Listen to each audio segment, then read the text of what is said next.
Hello, shooters, loaders, and casters. Welcome to the Georgia Shooting Connection Friday night live stream.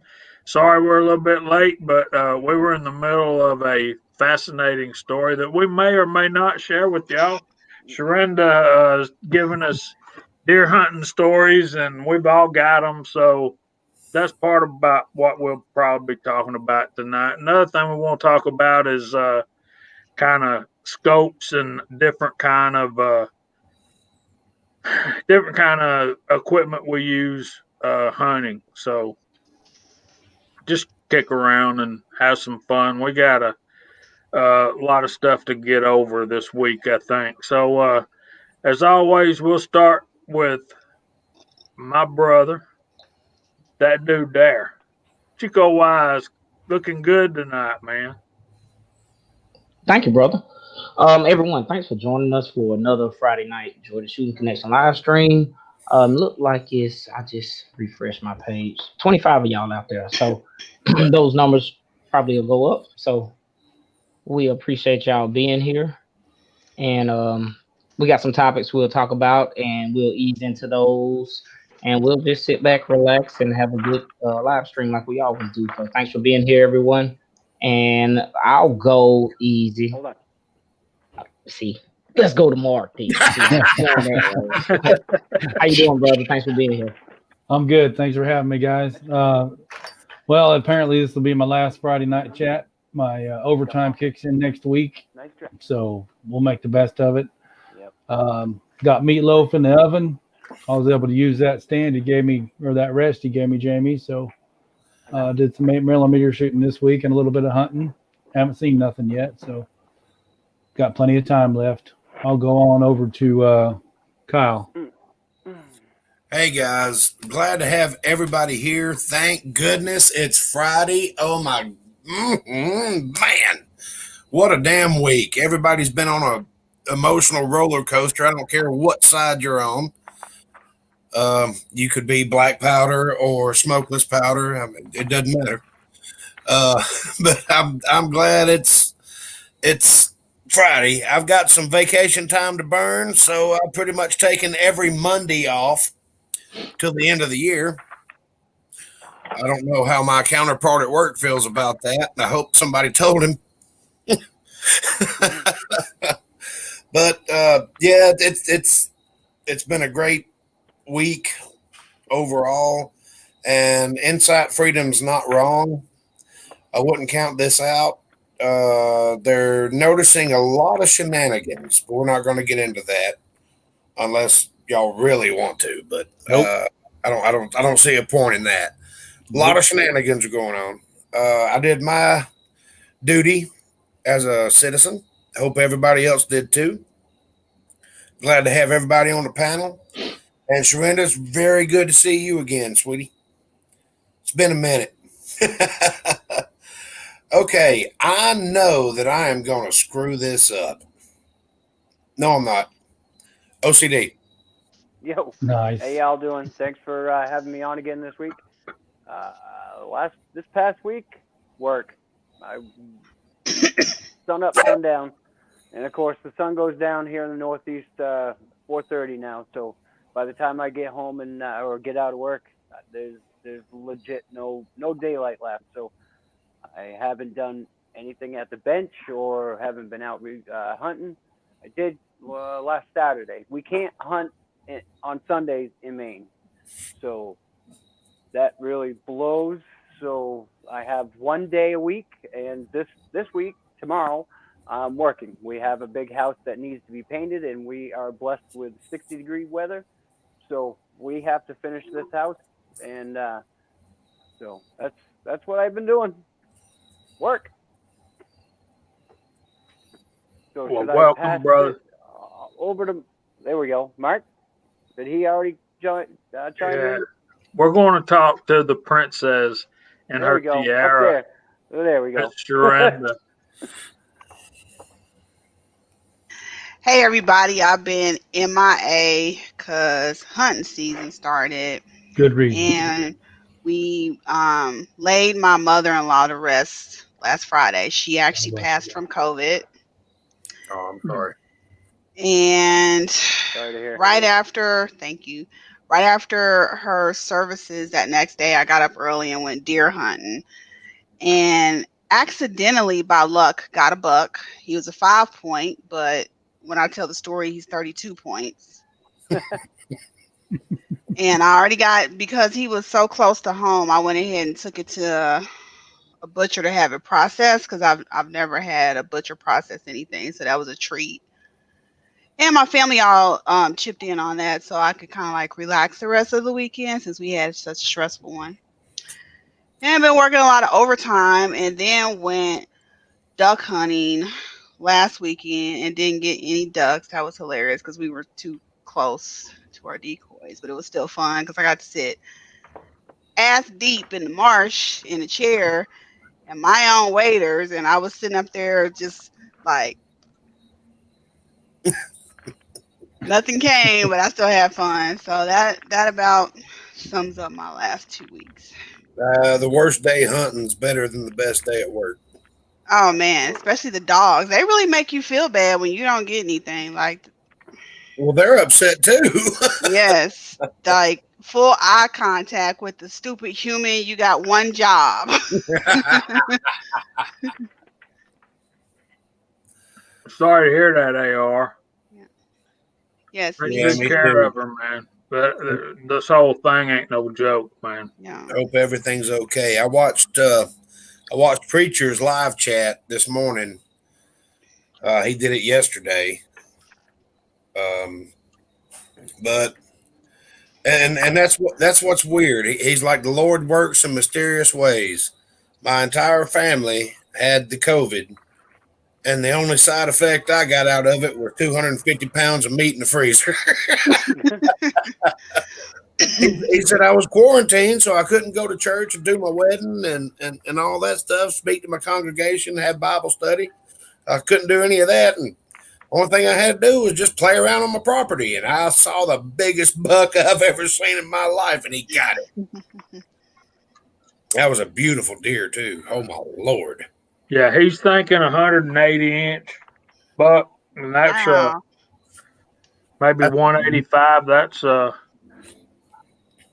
my biggest so far was 139 and 5/8, so it was right at 140. So I'm telling you, he may be flirting with a dang Arkansas record. That's a huge deer. As far as a typical deer, atypical, you get all kinds of crazy things, but that is a monster buck. Not mine. it's a nice one. It was nice to wake up and I actually saw that notification. I hadn't been getting a lot of his. I have to just go over there and check him out. But I saw that notification. I clicked on it. It was an hour long, and it was a great way to spend the first hour of my day. I got out of bed, turned it on, took the laptop into the bathroom, took a shower, got dressed and everything, went to work.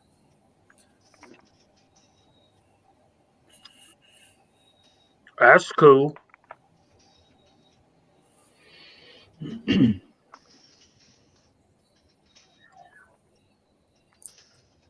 I know it does sound like duck hunting inside.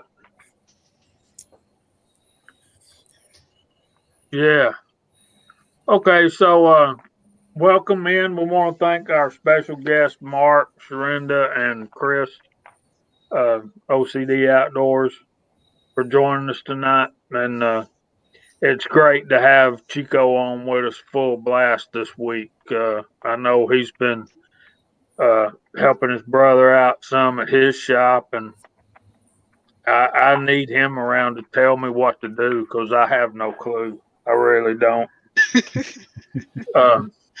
Chico, he really don't. I really don't. I love you, Jamie. I'm lost without Chico, man. Y'all see me feeling for doorknobs when he ain't around. Even the panel was like, "Where is Chico?" All right, Mr. Jason Stewart's already got reloading questions for us. And I missed it. See, I told you, Chico. I missed it again. I need 30-06 brass for M1 Garand, Lapua Starline, or Peterson. Peterson's good brass. Peterson's good. Starline's great too. And if you got a fat damn wallet, you can go with Lapua. Right. Starline is probably the most economical, way to go for quality brass. And probably the most readily available. Yeah, I'll agree. I mean, Peterson and Lapua brass are obviously, they're right up there. I have a fresh box of 6 Creedmoor Lapua brass, and I haven't loaded any with these cases. These 6 Creedmoor. I haven't loaded any yet, but what's stopping me is the small primer or small flash hole. These have really small flash holes, and I do not have a depriming pin small enough to push those out. So those. Wow, those that's an odd problem to have, but good to it know is. about. Yeah. They're small. You need a small pin. Well, that yeah, we're talking about we better stay focused because right. Not on brass. No, that was a question from a viewer. We always take those first. Oh, got you. Willie Bullet Man likes Starline brass. Hey Willie, I didn't get to talk to you today, man. What's Here's up? another good. This is ADG brass. This is another good quality company to go with. Atlas Development Group. Yeah, Atlas Development. These are definitely good brass. They ship in this case here, so this is another reloading case if you load your rounds up, and then you can take this to the range. So is that 6.5 Creedmoor? This is 6.5 Creedmoor, yes sir. Okay, what primer do they use? These are large primers. Okay, large rifle primers.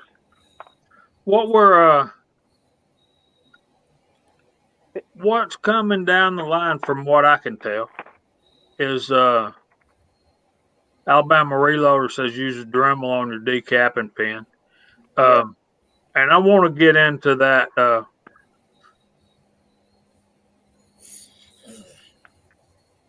I want to get into that a little deeper here in a few minutes. But right now, as far as 30-06 brass, if it's for an M1 Garand, call me old school or whatever, but I would recommend you try to find some military type brass for that. Now, if you're talking about a bolt action lever gun, yeah, either one of those. Starline is going to be your best buy, I think. I think from what I've seen from West Desert Shooter, that Atlas Development Group does an excellent job. You can't argue with Lapua. You're going to pay for it. But, yeah. Yeah, that Lapua brass, that's higher than the axle on a Ferris wheel. I mean, right. I think I'm sorry, go ahead. For the M1 Garand, I would definitely just go with, military rounds, military cases, because, I mean, honestly, you're not, I mean, you could get sub-MOA out of an M1 Garand, but, you're probably not going to. I wouldn't spend the money on like Lapua for an M1 They're Garand. They're just fun to shoot. Yeah, absolutely. Yep. I would love to own one. I got a buddy that just bought one not long ago, and he brought it over, and we took a few shots out of it, and it was definitely fun to shoot. And just the nostalgia of the rifle, it's just. Well, in going with that statement, buddy of mine brought his down to the shooting property And I go to load that thing up, and all of a sudden, wham! I was like, I knew better than that. Damn Yeah, well, it! Thumb bleeding like hell. definitely have to watch out for that.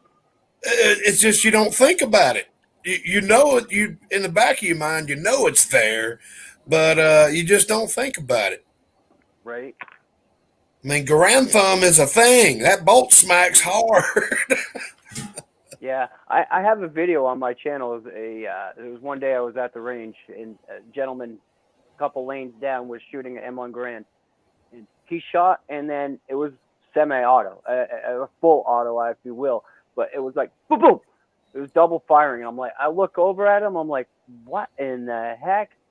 And then a couple minutes later, he does it again, and I'm like, that's. I said, there's something wrong with your rifle. He's like, yep. Can't remember exactly. He had it fixed. He brought it to a gunsmith, but it was kind of interesting to watch him because I was watching him. I'm like, he wasn't pulling the trigger twice. He would just pull the trigger once, and it Right. just double fired on him. I had a SKS that would do that every now and then.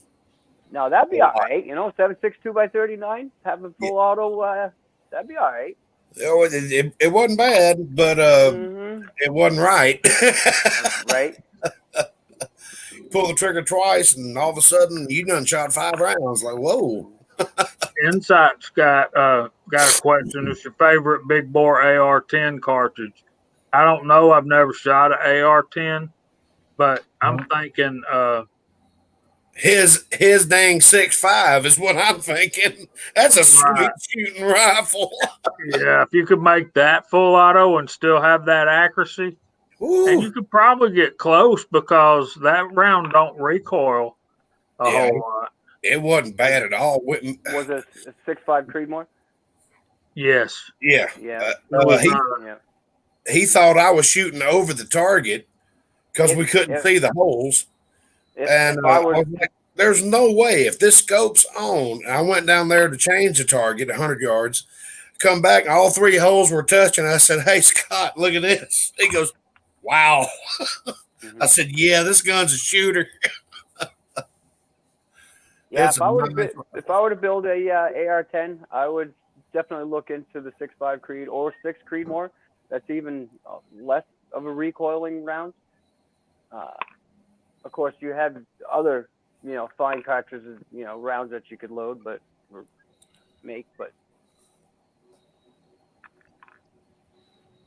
y'all gotta straighten up. Y'all boys in Ohio y'all gotta get in line. I mean, one of you sending your wife to buy your primers, and the other one wants to beat her up because she got her hands on them for the other one. So, but hey, man, at least y'all voted right for the president. What can I say? I live in Georgia.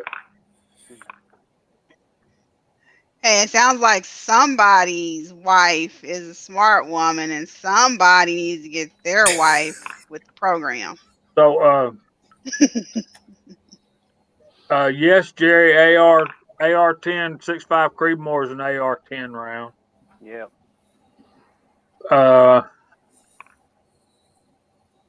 Yeah, you could take that deburring tool and make them primer pockets a little bigger.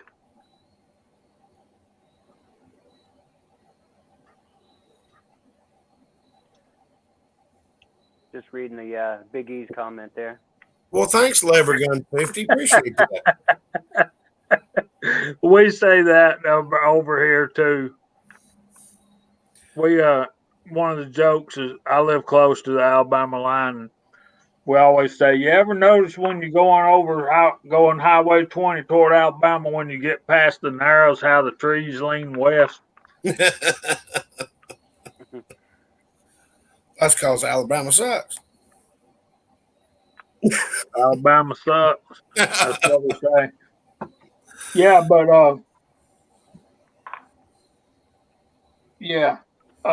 Lapua brass for certain rounds is going to, well, let's just say this. Lapua brass is going to cost you between 75 cents and $1 a round. Mm-hmm. Yep. but you But it's can't probably get like going 10 loads out of it. And yeah, honestly, if you don't anneal, I wouldn't spend the money on Lapua brass. Because you're not going to get enough firings without annealing. You know what I'm saying? Maybe if you neck size only, because you wouldn't be working the case as much. Yeah, it does. It But does help. yeah, I I mean, think if you're shooting competition every weekend, you can justify it, and right, then you're annealing every time you shoot them. That's right. right, out. That's right, lever guns. Look, man, you know what my wife said to me today? And I know this is off topic. She actually told me, looking at the election results makes me want to move. I'm like, yeah, it makes you want to move to Tennessee, don't it? Well, I'm telling you, bald and curious. No, we don't, and it's becoming more and more obvious that there's been some fingers in the cookie jar, so to speak.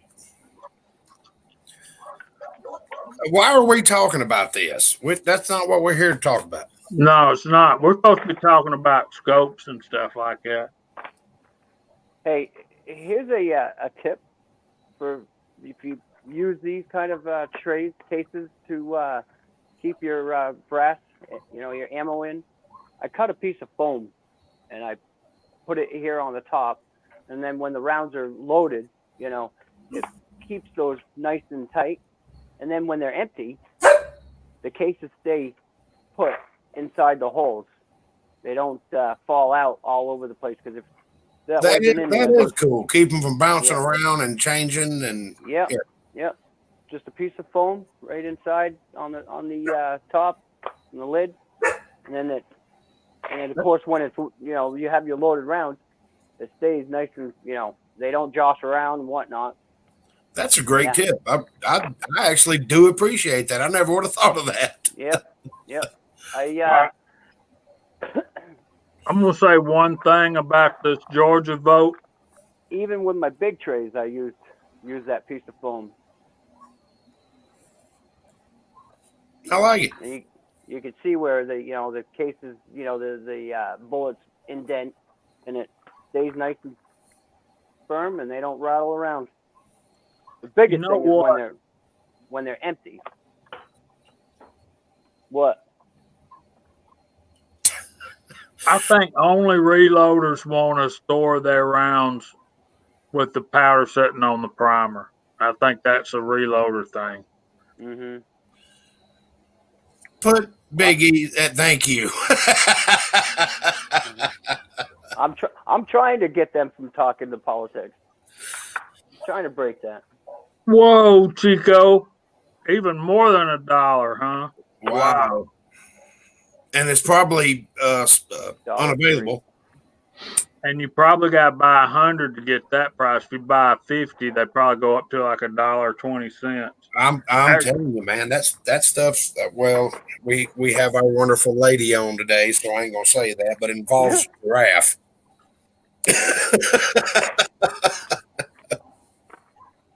What is the best lead bullet mold for 9mm? I can tell you what I use, but everybody else don't like it. I can tell you what I use, but everybody else don't like it. What? I use the Lee TL 356 124 2R. Love it. I Good use bullet. the 124 tumble lube, and I love that bullet, but a lot of people don't. TC Tumble Lube's also a good one. Good shooting. I love it. It works great out of all of my 9mm. Even my buddy's 9mm carbines. He loves that bullet. Hey man, cast me up another 100 bullets. Hey man, bring me some damn lead.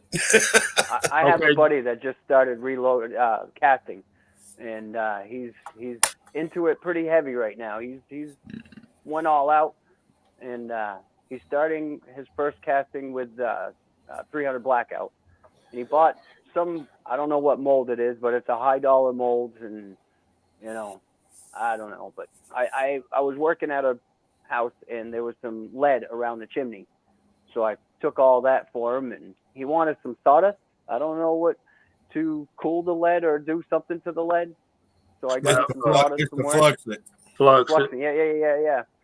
Yep. So yeah, I'm gonna have to go down there one night when he's actually, making some rounds and watch the process because I don't cast. Of all of the days for me to leave my phone at work, it was the evening that Willie tried to call me and say, "Hey, buddy, I got some shotgun shot that I'm fixing to melt down into ingots. You want me to send you some of it?" So the next morning I come into work and went, "Yeah, sure." I already melted it. I left my phone sitting on my desk at work. I wasn't going to drive all the way back down there to get it. Yeah, sure. Too late.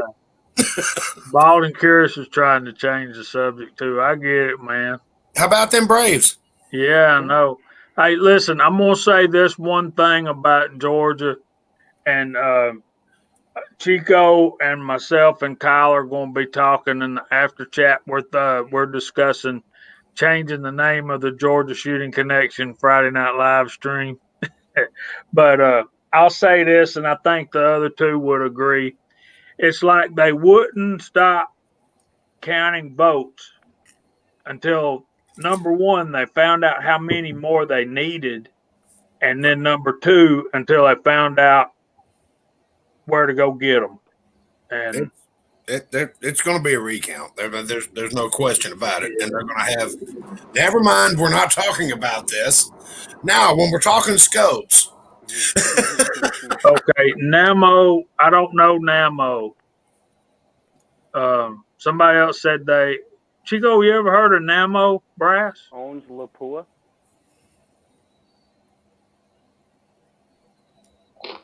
No, but I can find out.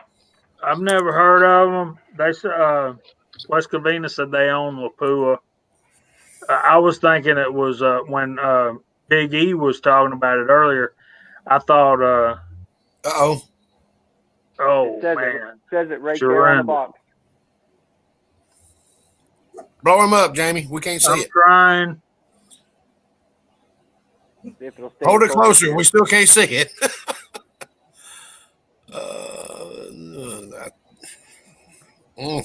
Still picking up your fingers really well.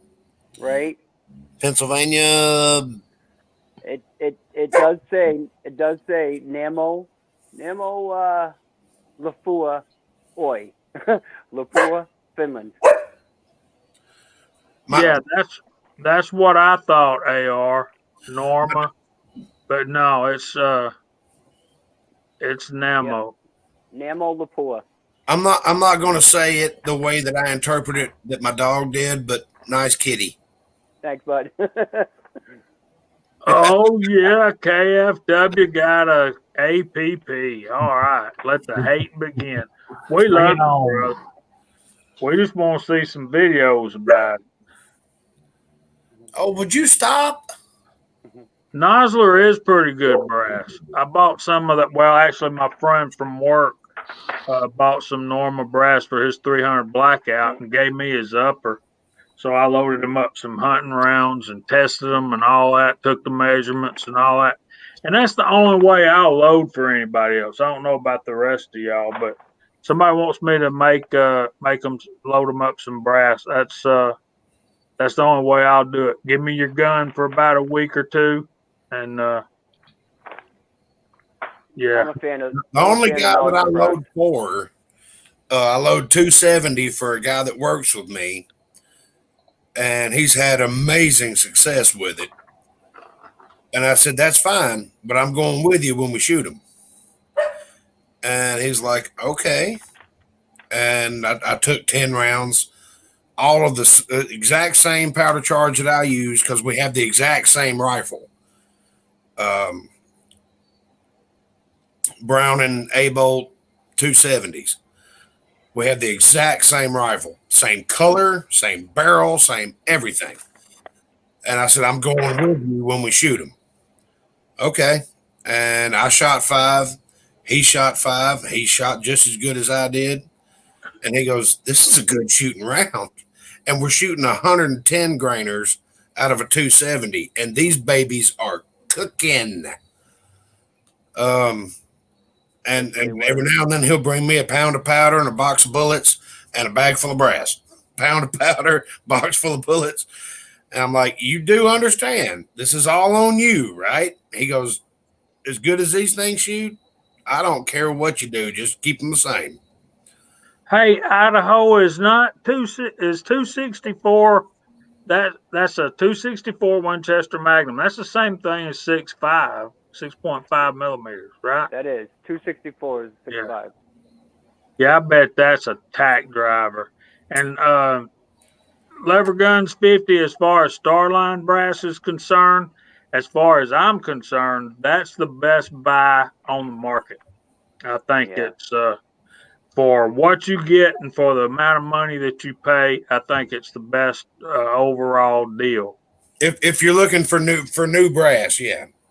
Yeah. I use Starline for my 6.5 Grendel. Majority of my all of my 6.5 Grendel are Starline. I have the regular brass and the nickel plated Starline brass. I've bought a couple of different boxes of Starline. I like Yeah. It's quality stuff. It is definitely quality. I'm shooting my 308 very hot. They're compressed loads. I mean, it's almost off the scale. Of course, you can't really find the scale because you can't find any load data for the bullet I'm shooting. But I get, and I'm telling you, these are brutal pressure spikes, and I'm getting between 6 and 8 reloads um, per round. So it's really good stuff for what it is. The military stuff, I'll get about 3 reloads, and I'll get split necks and case head separation and that kind of stuff. Do you, Neil? I don't get enough loads out of them to anneal. Right.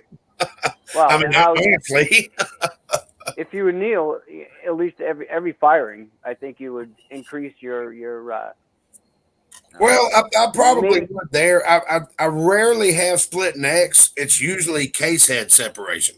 Right. Or the primer pockets. If you're loading, high pressure, your primer. I'm running like 46,000 psi. I've already shot through 2 barrels on this thing, but and every time I replace it, I have to work up a new load. But I'm shooting a 208 grain 308 bullet out of it. Yeah. Let me say howdy to Pastor. Welcome in, Georgia boy, and Chico. Whenever you get ready, if you want to go through the side chat, we've been on here over half an hour, and eventually y'all gonna have to let Mark and Sharinda talk. Sure. I can do that right now. They can jump in. It looks like it's 46 of y'all, but then as soon as Jamie let me talk, somebody dropped out. So y'all come back. Let me participants list. We'll try this a few ways. AR Guns is the first one. It's alphabetical order. Bald and Curious, Big Al, Big E, G Pensioner, Georgia Boy 44, GGW Reloading, Ghost Rider USA, Idaho Riders USMC, Jason Stewart, Jerry 1911, KFW, Lever Guns 50, Rawless is out there, West Covina Dodge, Willie Bullet Man, and let me scroll up, and Edward Petty, Vanessa Kitty, AR Gun 1776, Blue Hiller 260, Fuzz T48, easy, Biggie, Andy 79 Z28, KFW, Walter Davis, Uncle John, Insight Freedom, Broke Loader, Tacos and French Fries. That sounds good. Tacos and French Fries if you want it. Del Taco. Yes. Yeah. James cheese fries, baby. KFW, Fuzz T4, AR Gun 1776. Those are some doubles. Let's see. Did I see Chris 338? He's always here. Edward Petty, I'm sure he is. Um, Reloader 762. Hey, brother. Appalachian Reloader. That's some double squatch. Some of y'all I call more than others. It depends on who types a lot. Daniel, God is my judge. There we go. Alabama Reloader. Seen him here before. I'm trying to see. Biggie, if I missed him. Willie Bullet Man and Mrs. Bullet Man. Cat. Really, Cat? Level Guns 50. Fred, hey brother, bald and curious. Somebody needs to screenshot this. Jamie, blow him up. And K24, there we go. Kenny showed up. Thanks for joining us, Kenny. Hey, Kenny. GDW, hey, Kenny, how you shooting. And I think I got everybody. So if I miss you, don't charge it to my head. Don't charge it to my heart. Look at that kitty. Kitty. This is gonna be my new reloading buddy. Quit look barking, kitty. Oh, so Big Al, my brother. Let me say something to you. Welcome to my world, brother. Putting a scope on a lever gun. Now they can't make fun of just me, man. So thank you for joining the group. But yeah, I've debated putting one on my 44. I tend to use Kentucky windage because I know it shoots a little bit high and to the right, and I'm pretty good with it at 100 yards. I know about where it's going with what bullet I'm shooting. My problem is I've got 15 different bullet molds to choose from. So, it is what it is. What do y'all prefer to hunt with? Y'all like magnification or not? It depends on how far out I'm going. I like a scope. Magnified, or adjustable magnification or not. For me, 3 to 9 is good. Okay. For my woods, if I was to hunt, fields but I don't. If I were, I would want an 18 power scope, something, that I can see to the other side. But honestly, in mine, where I hunt, a 3 to 9 is perfect. And usually I'll keep my scope at around 6 power. But okay. I don't hunt power lines. I don't hunt fields. I hunt in the woods. I mean, there's times I'm crawling in the woods to get into a spot. Okay, what is Eagle? What is a DMR scope? 1 to 4 is perfect for sure. I'm looking at a designated marksmanship rifle. Yeah. Okay. Dedicated marksman. Yeah, that sounds fun, Kenny. The guns that I would take hunting would be lever guns with no scope. I had a scope on my 35. I took it off. I know where the 44 shoots. Because we're talking 100-yard shot in Georgia. My 270 does have the exact same scope that Jamie's got. The Nikon 3x9, what is it, Pro Staff? Is that what it is? With the bullet drop compensating reticle. It's a Nikon what, Jamie? Buckmasters. Mine is a 4x12x44 or 42. I thought you had the exact same scope I did on mine. Mine's a Nikon Buckmasters 4x12. Okay, mine's a Pro Staff with the bullet drop compensating reticle, and it's a great scope. I don't like it. Mine's a good one. I've killed deer out to 185 yards with it, and that's the reason I got the 12 power. Number one, my eyes. Number two is there's places on the property that I hunt where I could have a 250 to 300 yard shot.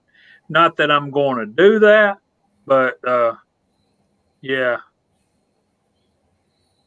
So, Mr. Junkie, I'm sorry you feel that way, but I just can't see. Um, James bought a 1x5. 1x5. That's kind 1 through 5. I'm sorry. One, yeah.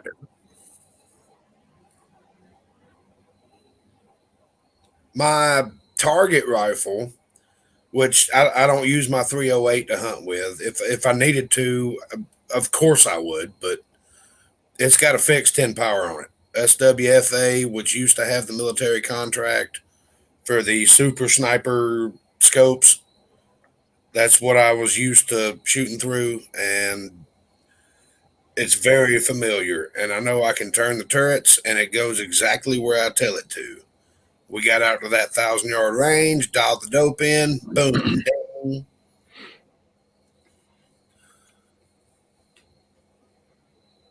I'm just not a huge fan of variable magnification scopes, because if you want a really good variable magnification scope, you're going to spend a lot of money, because you got to get some Germany glass and some Swiss turrets, and next thing you know, you're into Swarovski and Schmittenbender and all that stuff, till you get one that you can actually, if you want to be able to dial the dope into the scope and it be accurate, you're going to spend a lot of money. You're going to have $3,000 in a scope on a $1,500 rifle. Yeah. Now I'm looking at a scope for my 350 Legend AR, and I'm kind of he ain't here tonight, but Dave was advising a 2x7, and I'm kind of liking that idea because let's face it, and I know Mark will agree with me here. You're walking through the woods and you see a deer at 120. Well, no, we see a deer at 50 yards, and you've got your scope dialed up to 7 power, and it's a 3x9, so you're almost to the max. You throw the scope up, and you're moving the scope around, hunting the deer in your field of view. And the deer. If you're going to be walking through the woods and looking for game, I think you need a lower power scope and then zoom in on it to make your shot if you need to. I'll agree with you there, James. Yeah, I'll agree with that. Yeah. Yeah. If you're walking and like you said, by the time you shoulder that rifle and you try to find the deer in your scope, chances are the deer's already going to run away, from hearing you or whatnot. But you would definitely keep it. I would keep it down on low power, and if I'm sitting, or still hunting, at one spot for 15, 20 minutes, I would raise this powered up. But it depends on the terrain.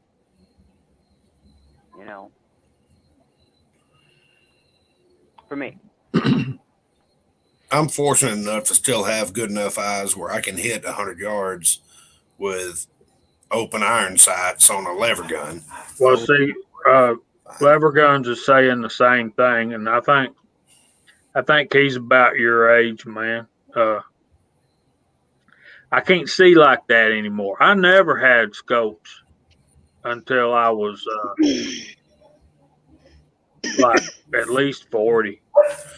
I used to have great eyesight. Now I got guys at work going, "Bring your young eyes over here." I'm like, "Dude, I'm 45 years old." Well, I can't read this. What's this say? With the exception of shotguns, I think I've always had a scope on my hunting rifle. I've killed just as many deer without one as I have with one. I made this one. Here we go, deer story. Made this one miraculous shot. There was a doe and an 8-pointer, and they were facing each other, but they were staggered. And I'm laying a bead down on the 8-pointer, and I'm like, if you just take one more step forward, I got you. And he took the step, and I pulled the trigger. 35 marlin, Jamie. At the time that I pulled the trigger, the doe decided she was going to raise her neck up. I didn't have any doe tags. Bullet went right through her neck, and then this cannonball went through the buck. And I was like, oh, Lord. Yeah, I totally lost the far shoulder of the buck. It was gone. It was already ground. But it was one of those once in a lifetime things. And I was like, I can't let this buck go.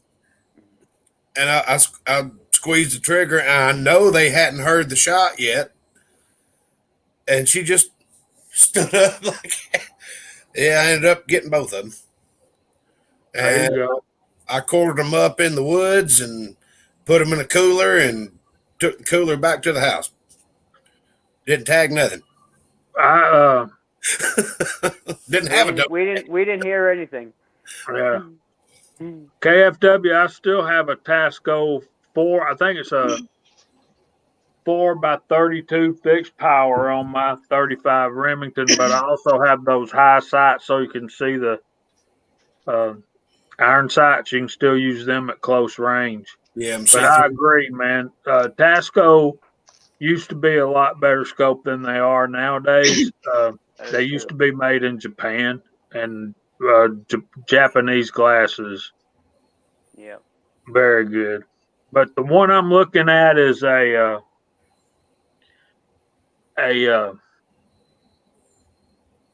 Sig Sauer Whiskey 3 2x7x32.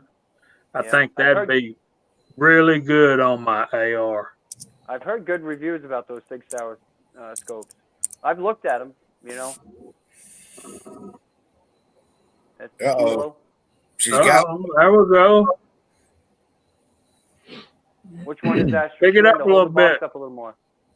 Hold it. There you go. Yeah, I was gonna say I know someone had one. Yeah. What power magnification? This one's not mine. A friend of mine made me take it. This one is 4.5 to 14, Nice. 5. and it's got the rangefinder with it too. On my 300 blackout, it's only 8.5-inch barrel, but it's a shooter. I've got a, what is it, a CV Life? Isn't that bargain company? It's like a, what is it, 2 to 7 or Box of primers. 2 to 7 or something like that. It's a great scope. I actually really like it. And it was $27. I said for $27, I'll try it out. And I love that scope. That's like a center point scope, you know. Center points, they're not bad scopes, you know, if they hold true. Right. Yeah, this one's great. I can shoot it through the same hole at 100 yards out of an 8.5-inch barrel. CV Life. Yeah, I love it. And it'll light up green. It'll light up red. You know. I think Leopold is. Yeah, I think Leopold. I would love to have a Leopold scope. I just can't pay the money for it. I've got one on my 30-06, but I bought it that way. 1976 model. I agree with that statement right there, Lever Guns. I just can't see like I used to. Well, this SIG scope I got, it's not mine. A friend of mine wanted 2 years ago. Sat in her closet this whole time, and she made me take it. Like, we literally fought because I'm like, I don't want to take it because I don't want to like it. Right. And sure enough, I'm telling you, there are companies out there that make very high quality optics for not a lot of money, and then there's companies out there that charge a lot of money for high quality optics. Vortex started out being on the lower end of the price spectrum for what they had. They had pretty good glass. The turrets were pretty reliable. It was a set it and forget it scope, not adjustable on the fly. But they were pretty reliable. Matter of fact, I've got one on my Daniel Defense 223. I've got this scope, Jerry. I've got that scope on my 223 Wild, 18-inch barrel. Kyle shot it, and I don't think you shot it since I put that scope on it. But I bought that one, and I think Jerry probably did too. I bought that one off of. I got it from Amazon, but the reason I decided to buy it was Kenny's review on it. I thought it was a good scope for that money, and I really like the turrets. Jamie, do I've you got remember, that same one on my 30-06 too, Jamie? do you remember what scope Josh with 243 Outdoors had on his rifle? Citron. The magnification was stupid. It was like a 12 by 28 or something. He No, had it some was a money 6 in it. by 24, wasn't it, Mark? He had some money in it. Yeah, he had some money in it. He's like, "You want to shoot my rifle?" And I'm like, "Sure." We're looking at 1,000 yards, and I get my cheek well down and start looking through the scope. I'm like, "This is just," because I'm using a fixed 10. I'm like, "This is just cheating." But I mean, there's how much money you want to spend. That's what kind of scope you can get. Yeah, I'm the same. I'm the same way, KFW. It's hard for me to spend more than. Yeah, I just can't do it. I've recently bought a couple of the Athlon. What are they? The Talos scopes, Athlon. $500 scopes, and that's max. I'd love to spend a 12, 13, but I don't think I would. And then I have a Vortex, the Diamondback Tactical. That's the other high dollar, $500 scope. Yeah. But those are bench guns. Those are what I use, shooting at the bench. I get all the Vortex stuff confused. Diamondback, Razorback, Silverback, whatever. I get them all. I don't even remember what I got on mine, but it's a nice scope. I'll give you that. But it was a little bit of money, like $450. Yep. Yeah, I want to reiterate what Rallis Carvelis is saying right here. You get a good scope, and they tend to migrate from one rifle to the next. True. Yep. They really do. The scope that I have here, this is a loophole. I bought this. It was on a what was it? A Remington Woodsmaster 30-06. I ended up selling that rifle, but I kept the scope because it was a nice old Leopold. It's the 3-9, very X2. And it's wicked crystal clear, and it's on a 308. I can't see if it's in camera shot. We're not supposed to hold guns up on live chat, but yeah, this is a nice Leopold scope. Yeah, the loophole on my 30-06, it's old. It's 76-ish or something like that, and man, is that glass crystal clear. Is there a way to find the year? That I don't know. All I know is the guy that I bought the rifle from said he bought the scope when he bought the rifle. Right. So I know it's that old because I can run the serial number of the rifle. And he bought the rifle brand new. Right. Yeah. This Leupold scope has a 67 on it because it has a serial number on the bottom. 67 is the last two digits. So I'm wondering if this is I don't know. It might be that old. I don't know how they do it. I don't either. Yeah, that's besides what the scope is, it doesn't have any other numbers on it. But It has the I patent number. know in the mid to late '80s, Leupold changed over, and then all they were building was junk with glass in Yeah. it. Yeah, this is Unless you bought the very high line that right. they had, but hell, you was paying $8, $9, $1,300 at that point, depending on what you wanted. But you couldn't go to Walmart and get a $120 Leupold scope and it'd be worth a crap. No. Right. Ghost Rider, when did you order your Arkin?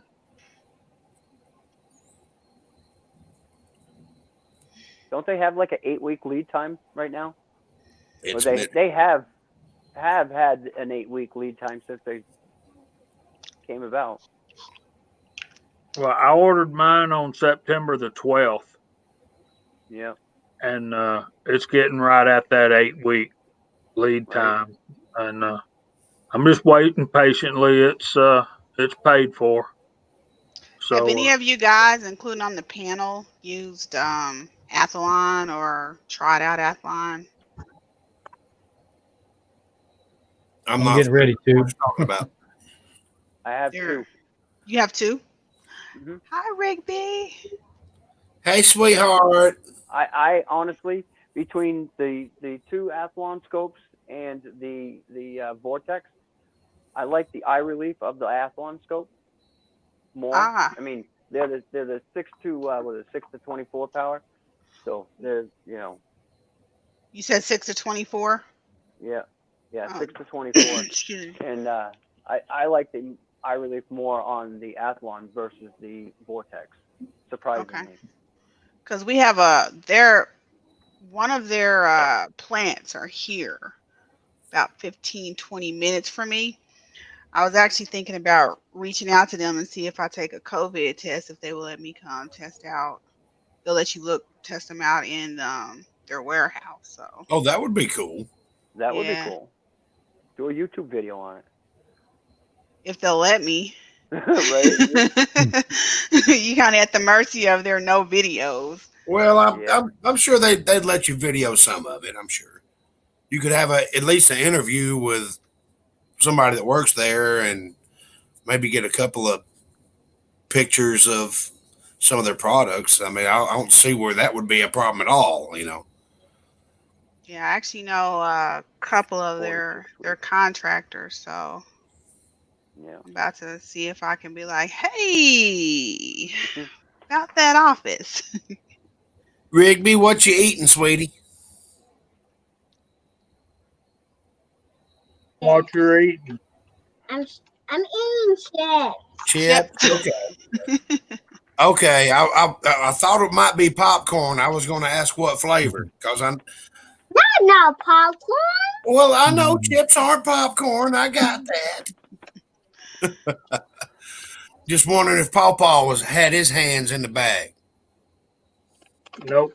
I'd draw back a nub. Thanks, Big Al, but don't say that out loud. So Rollis posted that his Athlon is half meal off. Have you contacted them? Have you dealt with their customer service?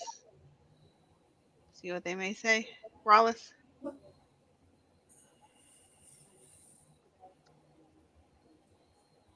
Well, if you know it's a half mil off, you can adjust for that.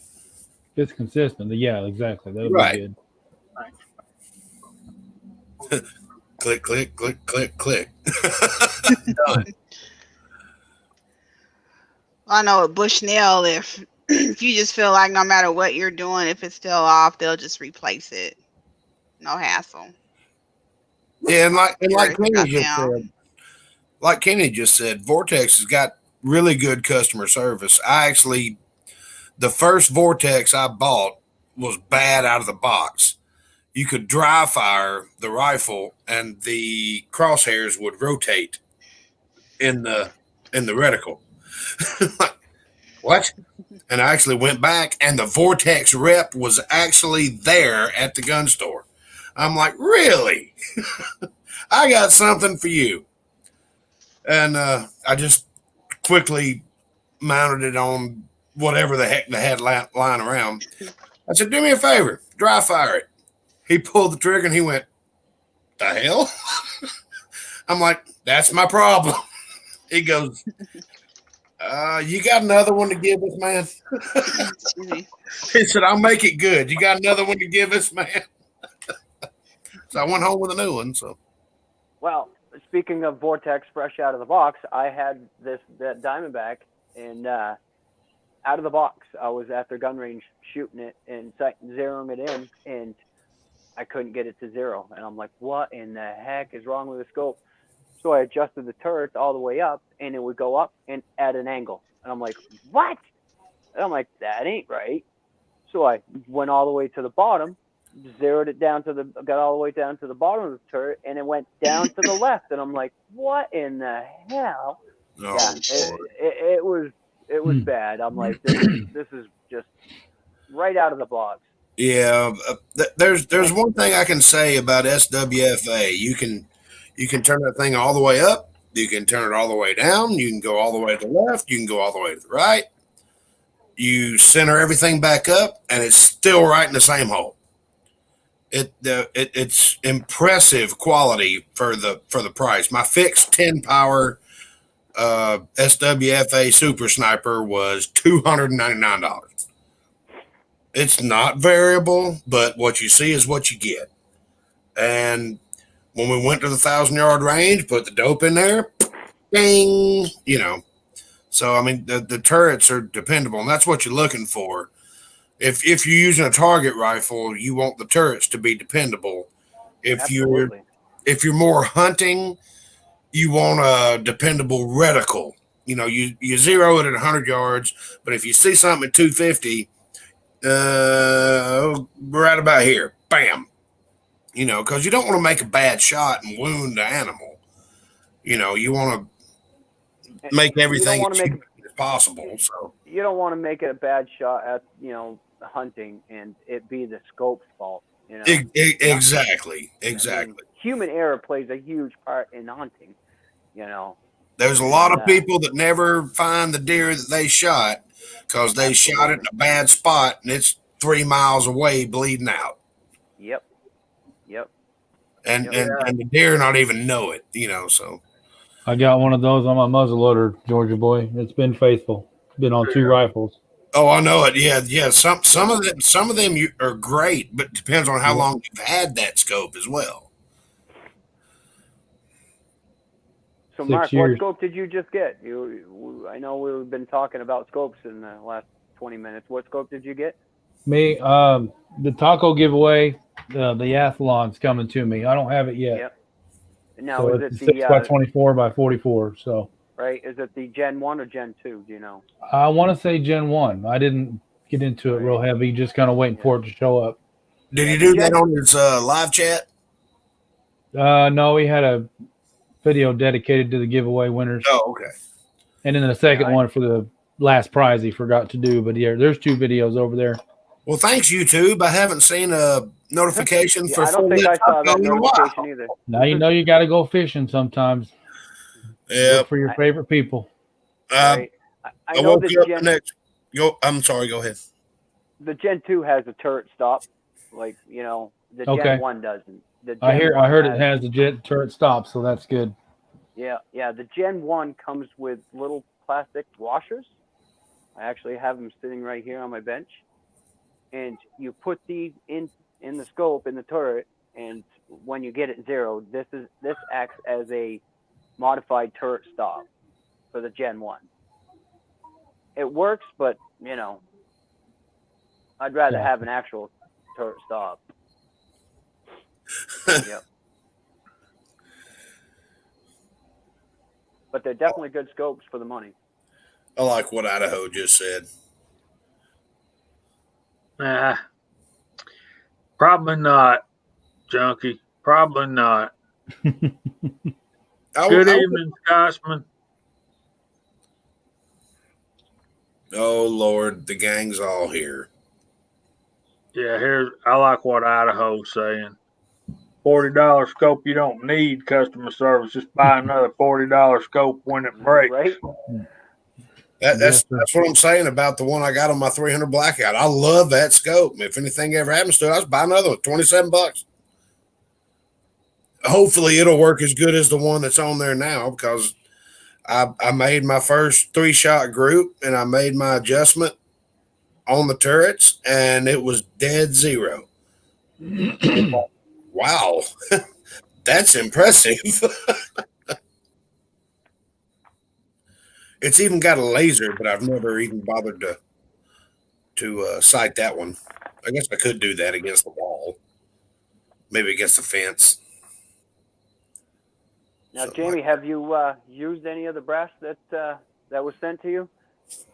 Not yet. We're saving that for a special occasion. All right. Just wanted to. You'll be seeing it soon enough. All right, bud. I want to thank you for that. By the way, I want to say thanks to OCD Outdoors. He sent me a package with 50 pieces of brass, which I was expecting, but he also put 50 bullets in there that are very nice Hornady bullets too. So I added a little extra to that little care package. So I appreciate that very much. That's going to get me started. So is this 350 or that would be negative. You're just not going to divulge this information? Is that where we're at, or? Yeah, that's exactly where we're at. That's a special surprise waiting for a fellow member of our community. Fair enough. So I want Chico to talk about scopes for a minute. Tell us about the one you have on your 308. And speaking of that 308, how do you like that Predator? I like it. I just need to, as me and Jamie talked about it, I really need to get out and stretch it out. Right. Yeah. Probably after hunting season, if Kyle is still, if he's shooting properly, I want to go down there because I want to take it longer than 100 yards. But I still need to take it out as far. So it's a Vortex 2. Oh, excuse me. It's a Vortex 2 Crossfire, yeah. It's good so far, but I've got limited experience based on the range that I go to. You know what I mean? So, I was listening to everything, but I was in I looked to find out, a lot of scopes sometimes they don't manufacture all. Actually, with a lot of items, for instance, like tools, say Snap-on and Mac. One manufacturer makes them and put a stamp on it, sort of. So I was looking at scopes over here, some information to find out who makes their own glass, because the Scotsman's in the side chat out there, and he had a nice scope when we went to Dead Zero, Zeiss, nice scope, good glass on it. And we were shooting AR 5.56, like 600 yards, easy, no problem. Zeiss is a German company, and that's German glass. Yeah, so it was. So I was looking when everybody was talking about different scopes, the Leopold, Vortex, the Athlon. What else did y'all say? Y'all said a few different. I was looking at the prices over on Midway just to get like a market analysis around the price. And as y'all know, scopes can go, $400 or $500. I seen them all the way up to $2,000, and I was like, no. Just let me click off. Just like $2,000. And I've heard a lot of long range shooters say, for a long range, not all the time, but some long range shooters, normally their scope or their optic is about double what their rifle is. Absolutely. And just like Raleigh said, you always switch guns, or you may always switch guns, but that scope or that optic, you taking it off, if it works good for you. So, but that Vortex, I need to get out and stretch. And I've got some other little scopes. I know people talking about Tasco. I got some of that stuff on my 22. I think I put that on my 17 HMR too. Bushnells. I got an AR optics, Bushnell scope. So it's just. Now, what that Vortex Crossfire? What power is it? It's 12 by. Don't get me the line. I think it's about 44, if I'm not mistaken. I can find out real quick. Holy crap! 12 by 44. No, that's No, it might not 44 be is the there. objective lens. Yeah, that ain't that. Hold up. Vortex Crossfire 2. Bam, here we go. It is, yeah, don't get me the line up in here on a Friday. Everything that been going on. 12 Chico, by I think 44. it's a 4 by 12 by 44. Yeah. 4 by There we 12. go. Yeah, that's it. I was like, 12 by 44. You ain't got enough gun for that scope. And you know what? I could call it out when I first got it and when I was taking it to the range regularly, but so and another thing, so like when I like the Predator, but when I bought my Predator, I opted to buy one with a scope. I already mounted on there, and I still had to, so I kind of got a better deal, sort of. I saved a little bit of money, but it's gonna work for what I'll do. You got a package deal, You got something that you can just take right from the gun shop right out to the gun range and go shooting. Yeah. And I have a 4 to 12 with Crossfire, and it works. There's it's a second focal plane. It's a scope. There ain't nothing wrong with it. And I'm glad you brought that up. Another thing you got to figure out when you bring in variable magnification is first and second focal plane. All right. Because your reticle, especially if you have a ranging reticle of any type, you fill in your type here. It only works at maximum magnification. Pastor, I'll send you a check Monday. You're absolutely right. If it's a second focal plane scope, it only works at maximum magnification. If it's a first focal plane scope, automatically the price goes up. Yeah. But whether you're set on 3 or 6 or 8 or 9, the corrections that you would make based on the reticle are in real time. Yes. That's kind of weird. Some people will be set up on 7 and see a deer and make the adjustments and shoot way over it or way under it, Yeah. It's because they had a second focal plane scope. The first focal planes are a little on the expensive side. Well, this here is the Athlon Argos. This is the 6 to 24, and this is a first focal plane scope, and this was my first scope into the first focal plane, and this is mill reticle, and I don't think honestly I'll ever go back to a second focal plane scope now knowing what these scopes have to offer. I don't think I would go back to a second focal plane scope if I were buying new, just because it's just so much easier to zero to adjust for when you're setting it in. It's so much easier. It is more money, but it is worth it for the accuracy level. Yep.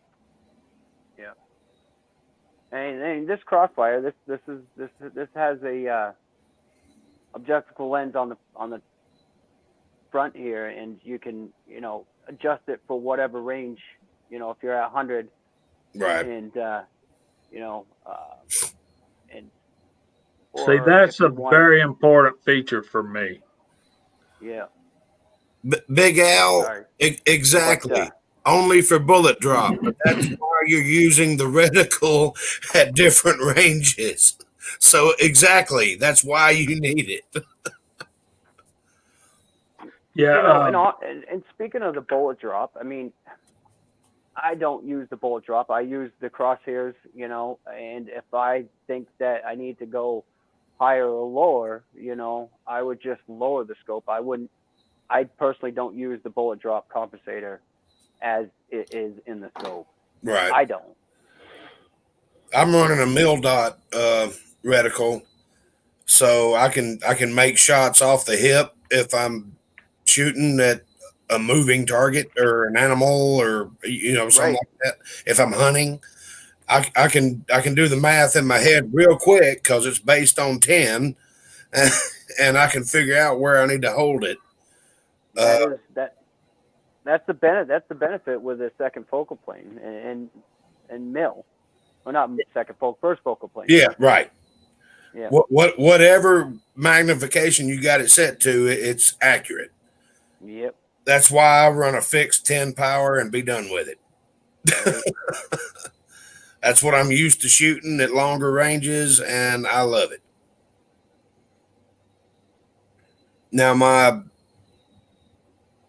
4 to 12 that I've got on my 223, it's not a first focal plane. It's Vortex. Was it Copperhead? Some snake. Didn't wasn't the Copperhead just put out who Georgia Boy? Didn't he say that his local gun shop has those Copperheads? Yeah. On sale. Yeah. That's well, I think the copperheads are below the crossfire twos just a little bit. I think or maybe this one's a diamondback. It's some kind of snake. It's older. I've had it for a minute. I love scope, but it's just a MOA scope, and I'm not a MOA kind of guy. Too much math. So, Willie, is your new scope, is it first focal plane or second focal plane? And this scope that Chico has on his 308, to me, that's about the most you're going to need in a deer hunting situation, unless you're hunting out west where you're going to have 600, 800 yard shots. Yeah. Mountain to mountain, where you're going to need a 25-06 or something like that. 3 to 9 for most public property. I mean, you take it that way. I'm happy with the 3 to 9 on my hunting scopes. Yeah, right. Me too. And that's the reason I was looking at a 2 to 7 for my 350 Legend, is because most further I'm gonna shoot it is at most 200, 225. Right. Even where I hunt with the open. And honestly, a 3 to 9 is good. 200 yards. You could get. If you know your equipment. I can take 30 to 250 if you give me just a minute to figure it out. No. I know you're not supposed to, but you can. So you're Willie yeah, his is a second focal plane. Yeah, so the okay. So it all stays the same when he's adjusting it. Yeah. Okay. Come on, sweetie. But it's on if it's got a bullet drop compensating reticle or a windage reticle, it's only accurate at maximum magnification. Yeah. Somebody else asked that earlier, and we never got any answers. Jerry said that he wouldn't mind having one if he could drop the coin. I'd love to get a primary arm scope. Yeah, I think they're right in there with Vortex, maybe a little bit better. I think the higher end. I only have a red dot. Yeah, the higher end scopes that they have, I think, are better than Vortex. I mean, they're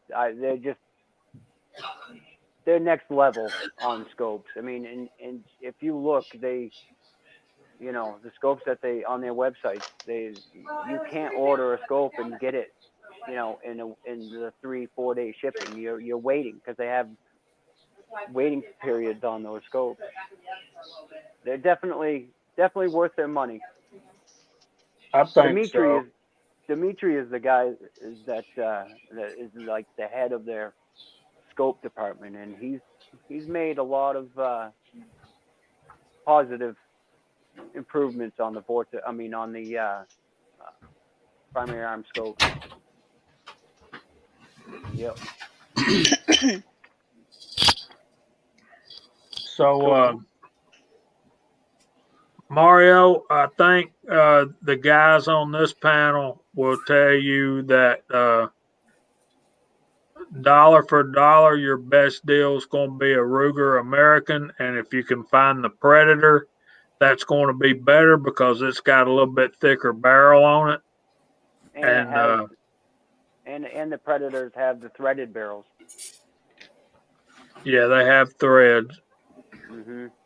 And that's what Scotsman said as well.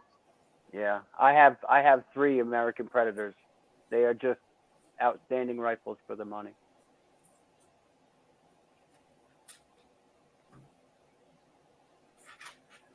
So, who here has bought and used Boyd's stocks? I have one on my 30-06. Yeah, they're on my wish Was list it a drop for in? probably next year. Could you drop it right in and bolt it down and go? My buddy said his dad was able to, but he went ahead and vetted the stock at the time too. Right. So Yeah, I bought this for my 6 Creedmoor Ruger American, and if I put it in there the way it is, I can't close the magazine. The magazine won't sit in there, and yeah, it's kind of disappointing because I've never done any bedding. I would probably expect it if it was me, just a little fit and finish on a Dremel or some sandpaper. And they do say in their on their website that expect to make some modifications on the stock. Yeah, it's been sitting on my bench for a week and a half now because I'm kind of at a loss, and I don't know. I say do it and do a video on it. Yeah, there you go. I say do it and do a video on it. Get some tips out there, and and I have thought about doing a video on it. It's just I was actually thinking about sending it off to Kenny, and with the rifle, and having Kenny fit the rifle in the stock. It'll be like if you own a Rossi 92. The first time you take it apart, you're gonna say a few choice words. Exactly. But after you take one apart about 5 times, you're gonna get better at it. Just a few choice words. Well, I know. Just a few. I know. Looking You at won't do it on camera. Desert Precision Gunworks, Kenny's site there, and he does offer this service, and for the price, I don't think it's that bad. I don't know how much it would cost me to ship it out to the West Coast, but that is true. Kenny does do a lot of custom work. He does a lot of good work. Kenny's a smart dude, man. So right. And his dedication, I think, from what I observed from him, he's like a non-stop, probably highly critical of himself, just like as I am. Like I'm my worst critic when it comes to stuff. If y'all would have seen me, if I'd have had a couple cameras up when I was taking that Rossi apart. Y'all are both machines. Yeah. You get started and you don't stop. Well, but me being in the mechanical field that I'm in, that's a requirement. You know what I mean? So I know exactly what you mean, brother. I have a Model 60, Mr. Junkie, and I love the way it shoots. I hadn't shot it in years. I got to get that thing out. Oh, talking about scopes, guess what scope I have on that? I have an old Arm Sport made in the 70s. Oh, that's been a minute. Yeah. Yeah, and it's a 1.5 by 5. Perfect. And those were actually great scopes. Yeah. For back in the day, they were great scopes, and they weren't a lot of. I'm sorry, I'm showing my age now. They were great scopes for not a lot of money. Yeah, I don't remember what it cost me, but I need to get that out and see if it's still holding zero. It's been in the safe forever. Marlin 60, is that a 22? Yes, that's a 22 semi-auto. Yeah. I bought my boy a Marlin at the 22 mag. I can't remember what model number it is, but what a nice little rifle that is. Nice. I got 2 Marlins. I love them. They're great. Yeah. Simple, like Yeah. that, like the video Uncle Jim put out the other day. They're just those lever actions are so easy to work on. And Chico and Jamie, I want y'all to come over to the house one day. We're gonna do a lever gun polishing party. Polishing party. Yeah. Bring y'all too. We'll got some grooves over there.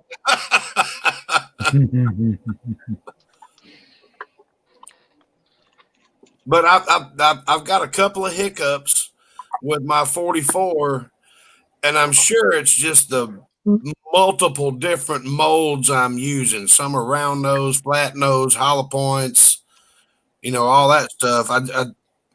It feeds some great, and it feeds some. I got to play with it and jiggle the handle, and I want to fix that. Have you whenever we shot your lever gun, did you only have one style bullet that we were shooting? Because yeah, I grabbed the wrong ammo can. Yeah. Yeah, so you got some for sure ones, but you got a few different molds that you want to try. Yeah, no problem, brother. We could. Yeah, all I had was the 245 grain Lee round nose, and I only had a Ziploc baggie full of them because I grabbed the wrong damn ammo can. I should have known that when I picked it up. It wasn't nowhere near heavy enough. But a realist scope. I've never heard of that one either. Y'all coming out with a lot of stuff I don't know tonight. A realist? What? But I remember one scope. I can't remember. I can't remember it now. I got to talk to my doctor. Anyway.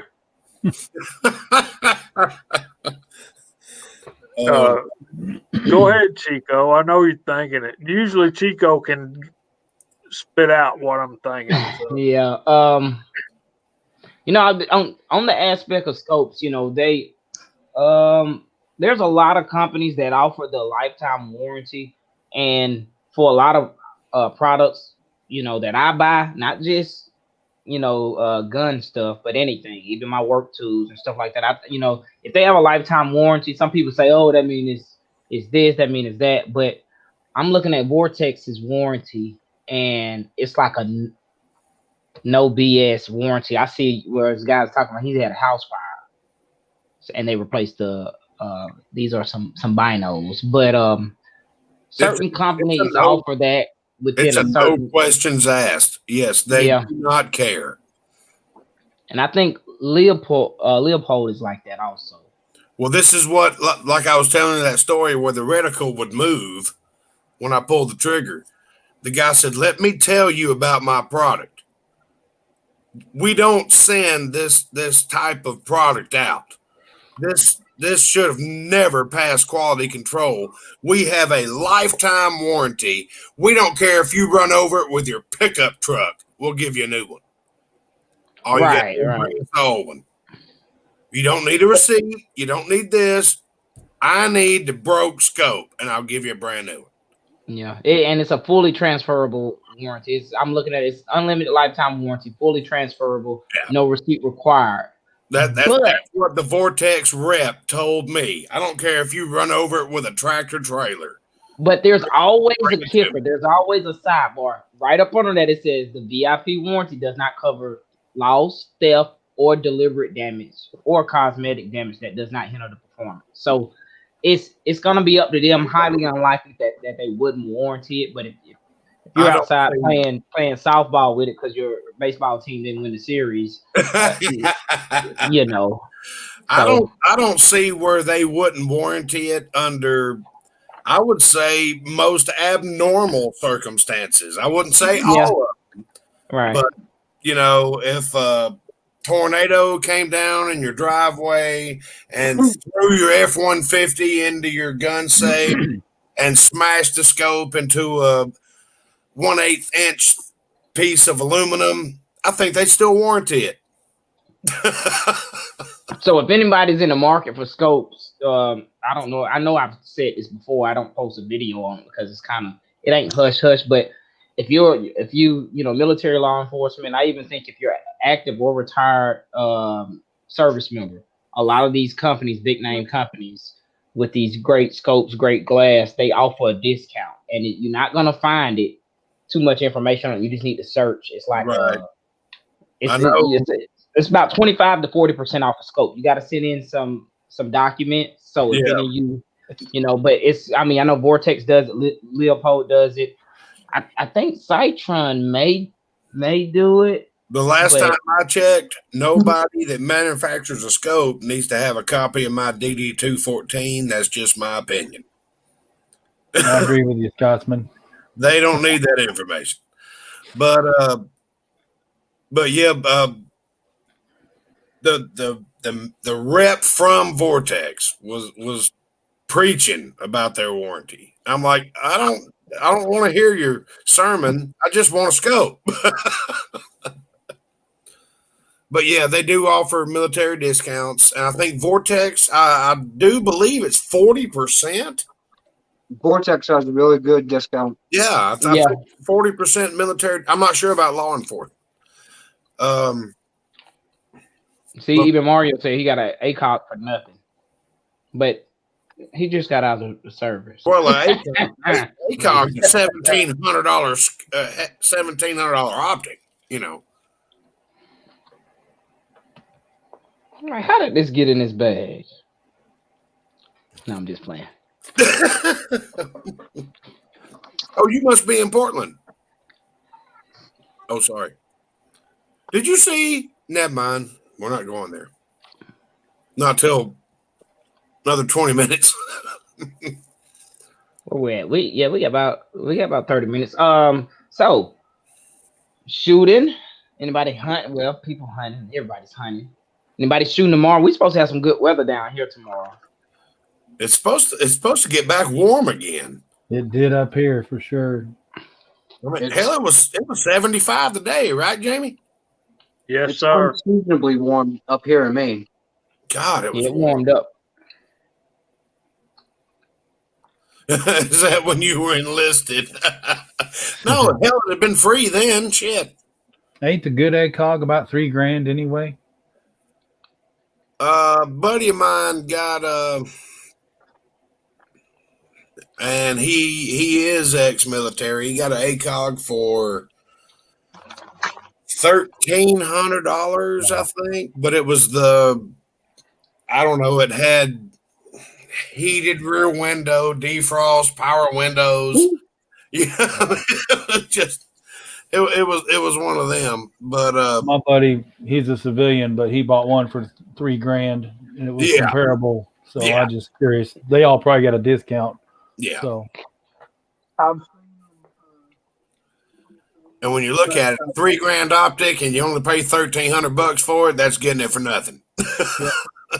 I've seen them on websites for starting at 900 and going up to almost $2,000. Yeah. Well, the government's paying like $4,700 a pop for them, but then again, they pay $8,000 for a hammer. So.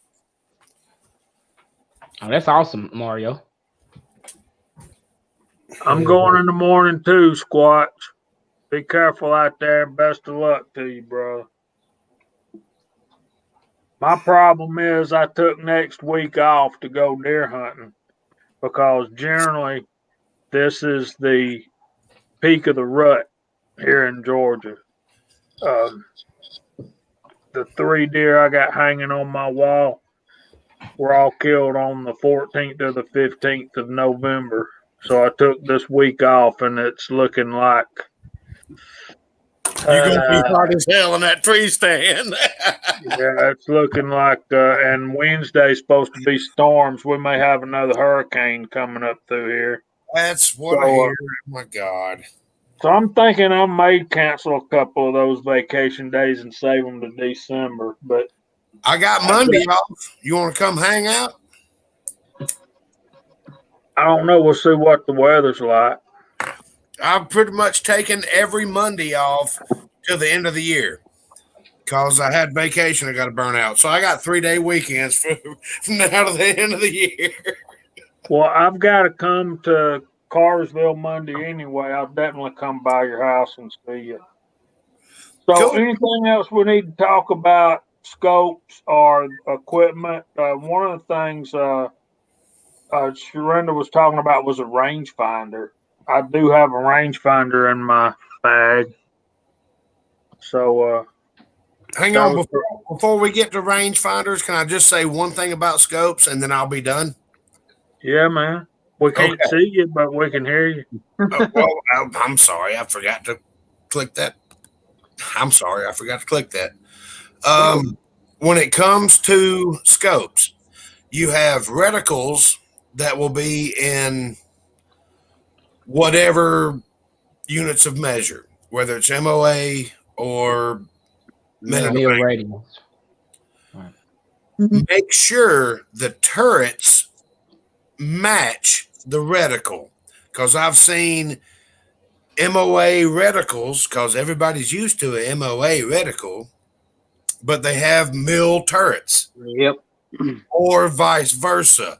That is very complicated math that you cannot do right there within the 15 seconds that you have to dial it in. You need 10 mils, click it. 10 mils, boom, you're done. Make sure your reticle matches your turrets. Why the hell they ever came up with MOA reticles and mil turrets or mil reticles and MOA turrets, I don't know. That was the dumbest thing I've ever seen. But make sure your reticle matches your turrets. That way your adjustments are what you're seeing in the reticle. That's it. I'm done. Fine point. And honestly, I mean, I don't shop for scopes every day. Are they still out there? Do they still make, those style scopes? Oh yeah, they're all over the place. All over the place. And those are the ones that are cheap. Yeah, your cheaper scopes generally have MOA turrets and have mil dots to. Yep. And you know what? You know how long you're going to be there on the firing range shooting ammo, trying to figure out why it didn't move? Mm-hmm. Oh, I must have pulled that one. No. Yeah, we're running out of time now, Willie. But yeah, your scope is no better than the rings and the bases you've got on your. And that was another point, but I didn't want to go there. So any of you guys got a Remington 700 or a Mauser, you'll know that you need to get a special scope mount, because the back would be thicker than the front scope mount. So this week I learned on the Mauser I have, the scope mount was wrong because I am maxed out. My elevation is all the way up, and I'm still 10 inches low at 50 yards. What? So I'm back to the drawing board with scope mounts. Little short story. The Mauser was cheap to me. The guy said there was problems with the scope rail. You might need to do something with the rear threads. So it's basically trashed, and I did what I could do, short of welding it back up and re-drilling it. So I'm going to keep it an open sight gun and go from there. But that just brings up some questions. Anybody that might not know, pay attention to your rifle. You might need to order the right mount. Yeah. And you can get 20 and 40 MOA mounts, to lengthen your shots and everything like that. But if you're doing that, you should know that by now. But I learned a little something on that Mauser. It must have been an off-market, off-brand or just flat out wrong. So sounds to me like it's flat out wrong if you got your scope mount at 50 yards and you're still 10 inches short. Well, it was a big name, so it must have been packaged wrong or something like that. So it was ordered correctly. Just, I had to trust it, but it's way off. We'll talk about that later. Yeah, John's hand loader made a good point, and Al, both of their points together. He was saying, talking about tightening them down properly. So if you got a scope and like a nice scope, an expensive scope, $200 scope, $100 scope, get you a torque wrench. I mean, it's not a car torque wrench, but if that's what you have, that's what you have. Most people don't have inch pound torque wrenches. Inch pounds, yep. Right. So me being in the automotive field, I've got variety of torque wrenches. That is very important. You don't know you messed up until you went too far. And that's with any kind of torque value. So you don't want to mess something up. So and Big Al was saying make sure you tighten those screws properly. It's just like a torque sequence. You don't want to tighten all these on this side and then do these on this side. You want to alternate. So, and that's for somebody who may not know. I think everybody in the side chat's pretty much well versed, but just in case anyone didn't know, I just wanted to bring that up. And I'm done. Willie, no, Willie, I don't need a mount. The Mauser is where I'm having trouble with. But along with what Chico's saying, I'm going to say for the money. You can, all this talk about Loctite and everything else. Loctite's good and everything, but if you torque them down, you shouldn't need your Loctite. Even if you just simply clean the screws and clean the threads, get rid of the oil that they may have been packed in, they're not going to back out on you. Just take some alcohol or some acetone, clean the screws real good. You're not going to have any problems normally. Oh, most important point of the night. Do not use red Loctite. Right. Right. Yeah, you'd have to heat that up and almost compromise the chamber. You will compromise the scope. You will break everything. Do not use red Loctite. Red's bad.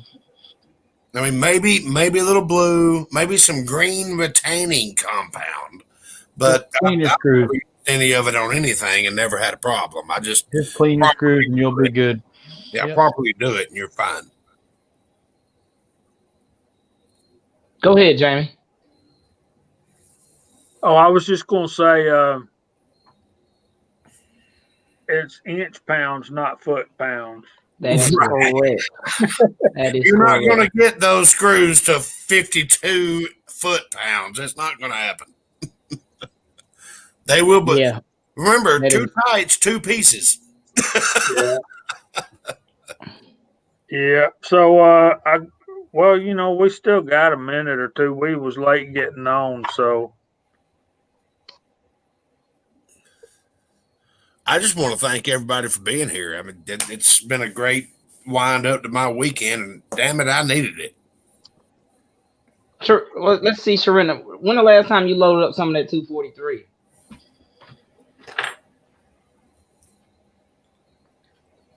That sounds great. Really? Wow. For real. Forget y'all. It was right before COVID happened, and I'm pretty much stocked up.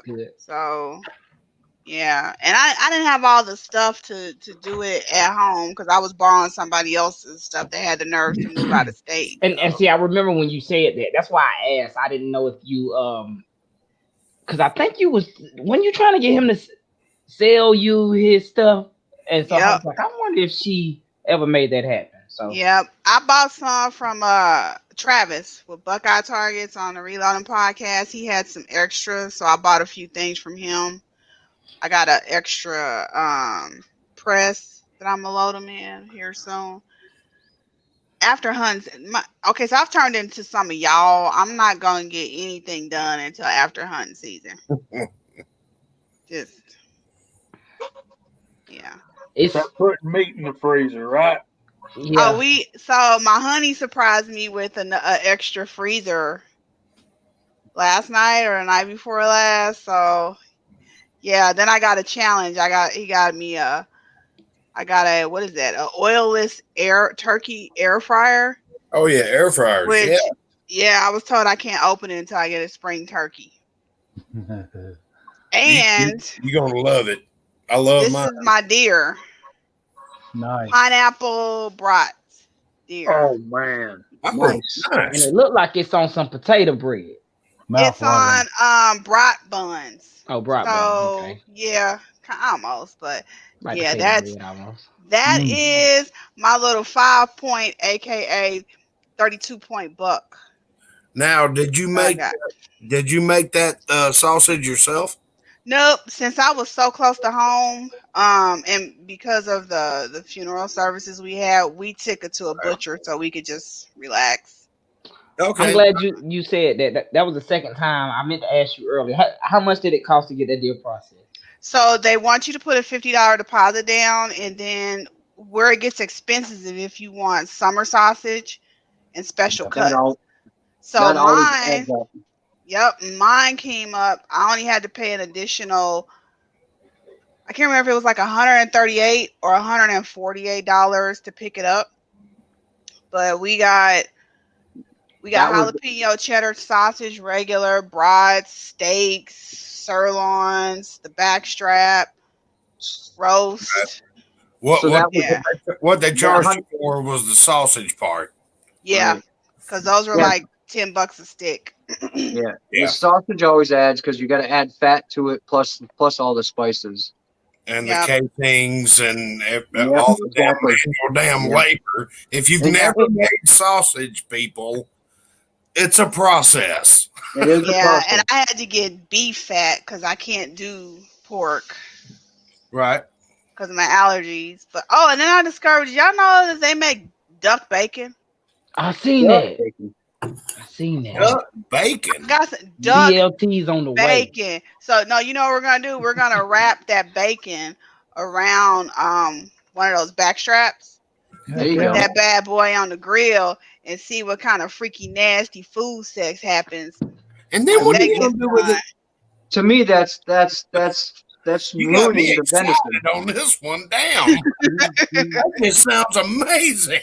Man, I bought two packs of it. I'm gonna take a bite. You went to the butcher shop and they had some duck bacon. Mm-hmm. Is that what okay, that's what happened. All right. Dude. Mm-hmm. Good. Mm-hmm. It's hard to beat good brats, man. Venison brats? That's even that much more better. Mule deer brats. So my guy was cooking them. That's why I kept turning the camera off because he kept going out the door and he's yelling at me, "What kind of sauce do they need?" I'm taste testing. I'm like, mine don't need none. This is. I've never tasted anything like this, man. That's awesome. That is awesome, sweetie. That is awesome. So did the butcher make the brats? Oh, yep. Dang, man. Yeah, so like the first deer I got, I processed that myself. It was kind of nice not having to do it, but the rules for me hunting is if I'm out of town, I got to do it myself. If it's local, then we'll go ahead and entertain a butcher.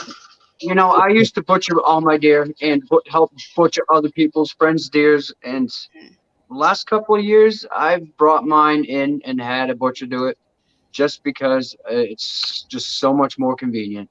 It is. You know, it is. And you bring it in and they have a, walk-in cooler. You put your deer in the cooler and, a couple, 3 days goes by. He gives you a call. Your deer's ready. Yep, mine was ready in a few days, and I kept the antler, the head and the pelt, and even though it's only a 5-point, it's getting mounted. Are you having it mounted? Do it. Yeah. Do it. Yep. That's awesome. Oh my God, this is ridiculously good. My mouth's watering sitting here watching you eat that. Because this is about to be some soft porn right here. No, So, Dorinda, you want me to tell you how to really make those things jump? I bet your old man did this. Boil them in beer first, and then finish them on the grill. Bang! So and then here's the problem. Smother he them doesn't drink. And sauerkraut. He doesn't drink, so we never have beer in the house. Me neither.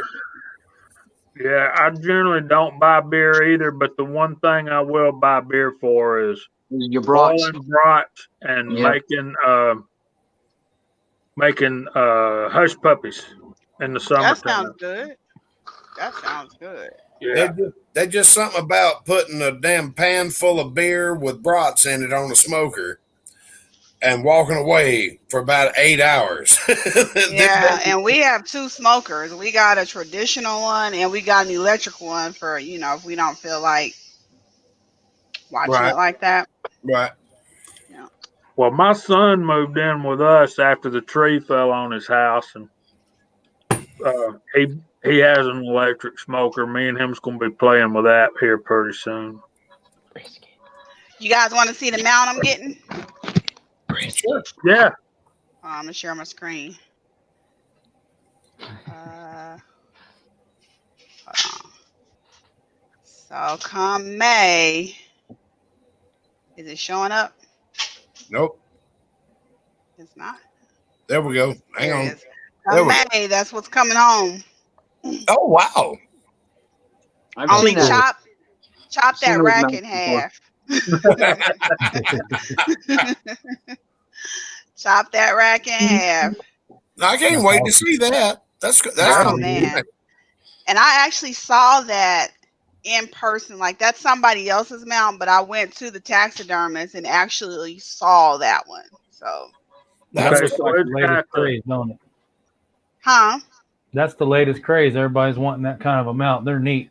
Well, I They are live in a little home, so I couldn't get like a full shoulder mount. It just would have been knocking us out as we walked Sure. by. so it's got it's a one low of the profile. legs, Yeah. got Okay. the All right, tail, I and then a got you little bit now. of fur. Yep. Whoops. Don't know what happened there, but yeah, it's everything. Like maybe even the hooves too. That's actually kind of cool. I'm kind of digging that. Yeah, I like that. Yeah. Yep. Oh, and I got waiters. So that on my Instagram, if you want a good laugh, I'm in waiters out there looking like Gru. It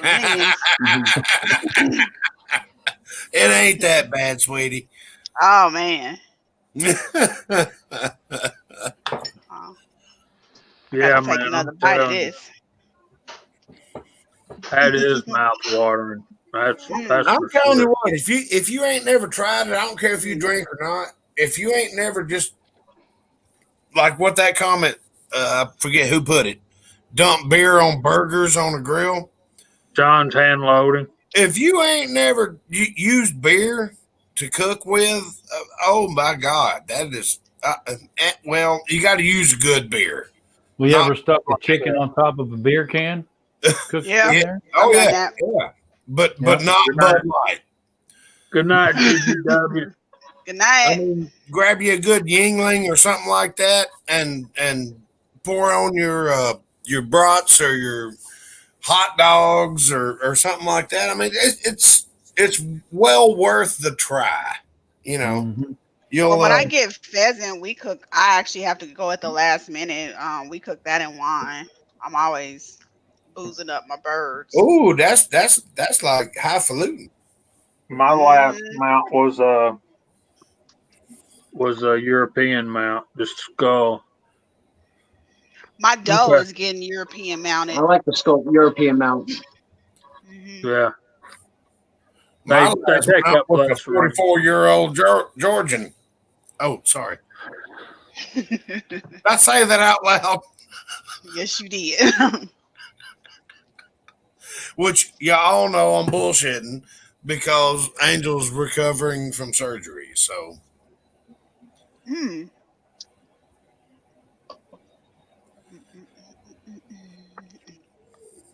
yes, that was a damn joke. Sorry. Damn. Hey, look, before we Okay, get off so here, I want to tell Lily and anybody else that may have a mechanic's torque wrench. Willie, that snap-on torque wrench, if it's inch pounds, maybe if it's quarter-inch drive, will work. No problem. You don't have to buy the specific, the big wrench, the fat wrench. You don't have to buy them if your torque wrench is calibrated and you have the proper size drive on it. So I would still go with that. I have a few of them, half-inch drive, 3/8 drive, quarter-inch drive, and so that would work. So I don't want nobody to think that you have to have a specific, you know, it's not what you need, it's what you need it for. Just kind of remember that with a lot of stuff with guns, reloading and stuff. If you're And going to look, if you're and the going to look for beam, lead, don't tell nobody you making bullets. Tell them you making fishing sinkers. Okay, it's not what you need, it's what you need it for. Stained So glass. I'm making stained glass. right, see, all and right, practice. a beam type I like torque that one. wrench is just as good. Okay. Right. See, Okay. nobody's gonna ask me that because they're gonna think, "Oh, she's just some chick. She's probably found something on Pinterest." Mm-hmm. Just tell them I'm gonna No, get you on she ain't. She We ain't got a found new shit on distributor. Pinterest. We got a new distributor. Lead bullet. We got to start wrapping it up here, guys. I was I just going want to to answer say bye to Andy, and we'll put your wife on our prayer list, and I'd ask Big Al to do the same. Yes, sir, Andy. We're praying, buddy. We definitely will. Yeah, So, yeah. So let's Yep, start Junior. going through the room and just tell us what you got coming up. And Chico, you want to start, bud? I will. I try to go quick. Don't know what I have coming up. I'm supposed to be casting like 3 weeks ago, and our weekends and weeks and everything else goes by pretty quick, and or something else pops up where I have to help my brother or help somebody else make some side money. So I need to cast definitely this weekend, and that's pretty much all I have. I want to say thank everyone for being here. It looked like it might be like 36 of y'all out there. Appreciate for sticking with us. I said it in the beginning of the chat. If y'all get a chance, anytime if you take something away from our live streams, or if you like it, or you just want to be nice, or if you just want to be mean, you can hit the like button because it helps us get a little exposure on the algorithm. I know people hate that word, but that's what that is. What it is. That's how YouTube functions, and that's how videos and live streams get put in like a suggested box and stuff like that. So I appreciate everyone, all the people that I say panel members, but these are like normal people, and you guys in the side chat. So that is it for me. Kyle, what you got coming, brother? I go easy. What I got coming is actually tomorrow, roofing my buddy's house. You know him, Mike. I gotta go down there and be the pack mule for that. That's going to be fun. You need to make a bunch of these bars there, Chico. I got quite a few over here. I think you were here for some of those. I got some casting to do too. If I can just get my back to pop one more time, I'll be all right. Let's see. I got. I've done a bunch of things that I can't say online. How about that? I'll talk to y'all about that in a minute.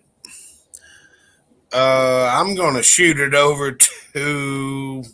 Let's see if I can get this right. Lead Bullet Junkie. Or shit. You got it wrong. You got it totally wrong. Oh, you are so wrong. Just wrong. Okay, LCD, what you got, brother? What do I got? Well, I just loaded up 20 rounds of 6.5 Grendel. These are the 95 grain VMAX. If I have a spare moment in daylight, maybe I'll get to the range and test those out. I do have some 6 Creedmoor videos in the editing room. So I have that scheduled to get edited and uploaded. Besides that, work and maybe some hunting next weekend because I will have Friday, Saturday available to hunt. So that's what I got. So now we'll go over to Lead Bullet Junkie. Oh my goodness. What you got, Led? Go ahead, Mark. I got some new 30-06 recipes ready to go. I got an empty freezer I'm going to try to fill up. These are the 180 grain nozzlers and ballistic tip. Yep, and some of the 168 grainer spear. So we'll see what those do. other than that, I'm gonna get back to some overtime during peak season next week, and got some hunting to do. So, empty freezer needs meat in it. So, wish me luck. Good luck. Best to you, bro. So, I have work. Definitely have work. I'm going on a real pheasant hunt here, and what I mean by real is the previous ones that I've all gone on have been women mentored. They're staged. You know, they plant the pheasants. So I'm gonna that's glamp hunting to me. So I'm actually gonna go on a real one. It is, and I actually I'm getting ready to go on another duck hunt. I don't remember if it's the next couple of weeks or not, but we're to the point now where we don't need mentoring. We are actually hauling out our decoys, setting them up, getting in the blinds, pulling them back in, getting the ducks, cleaning them. Probably for the next couple of weeks. I got some friends that are out hunting. I'm trying to work on my knife skills. Actually, I think I have a problem. I like cutting things up, so I'm probably gonna be processing some of the ladies' deer and birds and stuff because I don't mind. Nice. That's about it. I'm gonna be playing with my binos that Bushnell sponsored me, and I'm gonna be hunting for a rangefinder. Cool. I am also finally going to be getting my over under, and it's gonna be fitted to me. So I'm excited about that. So on Instagram, you may end up seeing some videos of me humping the hell out of this shotgun. I'm sorry. It's gonna happen. Oh, hey, That's it. Surrender. Yes. You can ship. I heard you can ship frozen duck with some dry ice. Just hit me up for my address. Me I don't too. know how the dry ice isn't cheap here though. Go to Publix. Go to Publix. It is. We don't have Publix here. You communist bastards. We don't have Publix here. Okay, with that, we'll bid y'all fair good night. Good night. We had 51 or 52 on with us there for a while. I want to thank everybody for coming by. I've got so many video ideas rolling around in my brain. Big Al, I would give you that information if I knew what it was. You can send me a text or an email and I'll get it to you. So I want to ask y'all to be praying for Andy 79Z28 and his wife as he's spending a lot of time at the hospital with her. She's having a PET scan. So y'all keep them in your thoughts and prayers. And on it. I'll be hunting in the morning. Hopefully we'll have some have a harvest if the Lord chooses to bless us that way. Y'all have a good week this week, and Lord willing, we'll see y'all next week at the same time, and we'll check us out on Georgia Shooting Connection on Instagram. Check out send us an email on georgiashootingconnection@gmail.com. And hopefully we'll have us a Georgia Shooting Connection Facebook page before too long. So anything y'all need, anything we can help you with, don't hesitate to ask. And we're in touch. Y'all be in touch. See you next Friday night.